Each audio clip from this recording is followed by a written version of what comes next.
girls. Good morning, girls. Today I am going to explain the format of the balance sheet. It is given under schedule number 3 in Companies Act 2013. It follows the vertical format. Balance sheet का जो format है वो vertical format में दिया गया है जो format है। तो सबसे पहले हम इसके अंदर देखेंगे कि दो इसके अंदर मेन हेड्स हैं, इक्विटीज़ एंड लाइबिलिटीज़, और सेकेंड आपका असेट्स। इक्विटीज़ एंड लाइबिलिटीज़ में आपके 4 सब हेड्स हैं, share holder fund, share application money pending allotment, non current liabilities और current liabilities. Share holder fund के अंदर आपके 3 कैटेगरीज हैं, share capital, reserves and surplus, money received against share warrant. तो ये मीन्स कि जो शेयर होल्डर फंड है इसमें सारे शेयर्स से रिलेटेड जो आइटम्स होंगी वो इसके अंदर आएंगी। इसके बाद सेकेंड आपका share application money pending allotment. Third आपका non current liability. Non current liabilities में आपके जितने भी लॉन्ग टर्म लोन्स से रिलेटेड, आपने जितने भी long term more than 1 year से ज़्यादा के आपने बोरोइंग्स की हैं, लाइबिलिटीज़ आपने क्रिएट की है, जैसे आपके डिवेंचर्स हो गए या कोई आपने लॉन्ग टर्म प्रोविज़न बनाया 1 साल से ज़्यादा का, तो वो सब इसके अंदर आएगा नॉन करंट लाइबिलिटीज़ के अंदर। इसके बाद आपका फोर्थ आपका current liability, less than 1 year का सारे आइटम्स इसके अंदर आएंगे। सारी बोरोइंग्स लेस देन 1 ईयर है।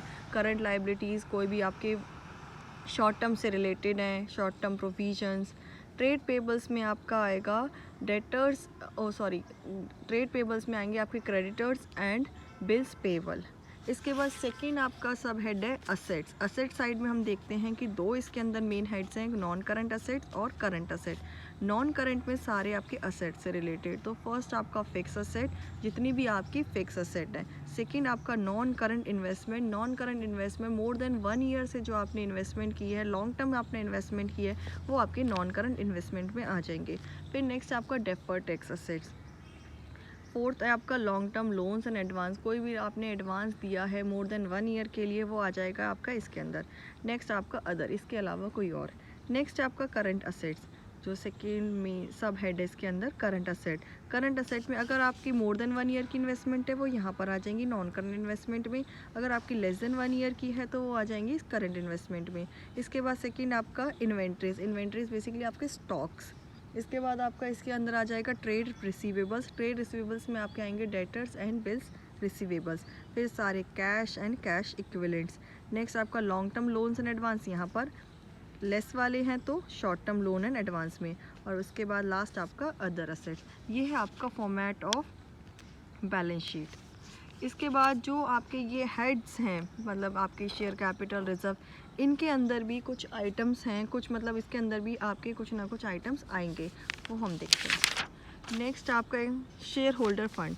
जो शेयर होल्डर फंड है इसमें आपका मेन है शेयर कैपिटल। मतलब शेयर होल्डर फंड के अंदर शेयर कैपिटल 3 थे ना हमारे, share capital, reserves and surplus, और इसके बाद आपका share warrant, money received against share warrant. तो शेयर कैपिटल के अंदर सबसे पहले आएगा number and amount of share authorise, B means authorise capital. इसके बाद इसमें आएगा issued capital, subscribe and fully paid, and subscribe and not fully paid. 3 इसके अंदर आते हैं, number of share issued capital, subscribe and fully paid capital, और subscribe but not fully paid capital.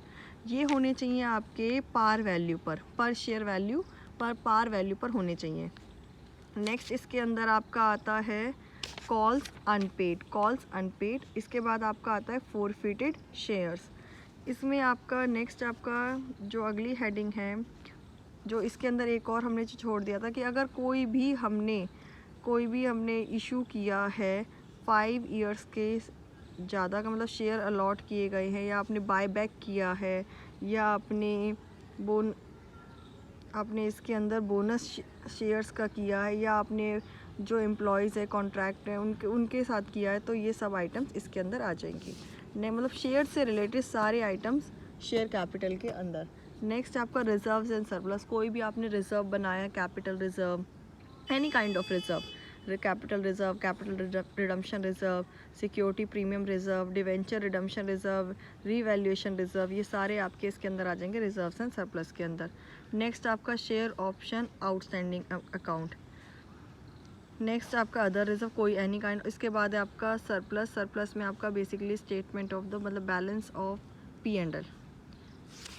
Next आपका money received against share warrant, ये आ जाएगा। ये जो शेयर वारंट क्या होते हैं, बेसिकली फाइनेंशियल इंस्ट्रूमेंट होते हैं जो पब्लिक कंपनी इशू करती है और वो होल्डर को राइट देती है कि वो कुछ मतलब सर्टेन जो राइट देती है कि वो इक्विटी शेयर्स, कुछ अमाउंट ऑफ इक्विटी शेयर्स को इशूड कर सकती है, एक्वायर कर सकती है एट मतलब कब बाद में। तो बेसिकली जो शेयर वारंट में आपको एक वारंट दे दिया जिसमें आप पब्लिक कंपनी को एक वारंट दे, पब्लिक कंपनी ने एक वारंट दे दिया होल्डर को कि वो अपने उनके पास राइट है कि वो इक्विटी शेयर्स को बाद में एक्वायर कर सकते हैं। नेक्स्ट आपका share application money pending allotment, कि इसमें क्या होगा कि आपकी कभी कभी जैसे बैलेंस शीट बनती है, बैलेंस शीट आपकी 31 मार्च जो है उस इसको आपकी बैलेंस शीट बन जाती है, ठीक है। आपने इसके बाद जो क्या है कि if company has receive application money, मतलब जो एप्लीकेशन 31 मार्च से पहले आपने एप्लीकेशन मनी तो रिसीव कर दी, but date of allotment falls after the balance sheet, लेकिन जो अलॉटमेंट है वो अलॉटमेंट आपका बैलेंस शीट बनने के बाद है। तो वो वाला अमाउंट उसको कहाँ पे शो करें, तो वो अमाउंट आएगा आपका share application money pending allotment में। इसके बाद आपका non current liabilities, non current liabilities में आपके लॉन्ग टर्म बोरोइंग, बेसिकली आपके bonds, debenture, term loans, deferred tax liability. Deferred tax liability को I will explain you later. Next आपका other long term liabilities. Long term provision में आपके दो हैं, आपके प्रोविजन फॉर एम्प्लॉय बेनिफिट्स और others. Next आपका current liability short term borrowings, आपका trade payables, creditors and bills payable. Other current liability जिसके अंदर आपके current maturity of long term, interest accrued से रिलेटेड सारी आइटम्स इसके अंदर आएंगी। Next income received in advance, unpaid dividend, ये सारे आइटम्स इसके अंदर। Outstanding expenses, call in advance, unclaim dividend, ये सब आपके आएंगे अदर करंट लाइबिलिटीज़ में। इसके बाद आपका शॉर्ट टर्म प्रोविजन जिसके अंदर आएगा प्रोविजन फॉर एम्प्लॉय बेनिफिट और प्रोविजन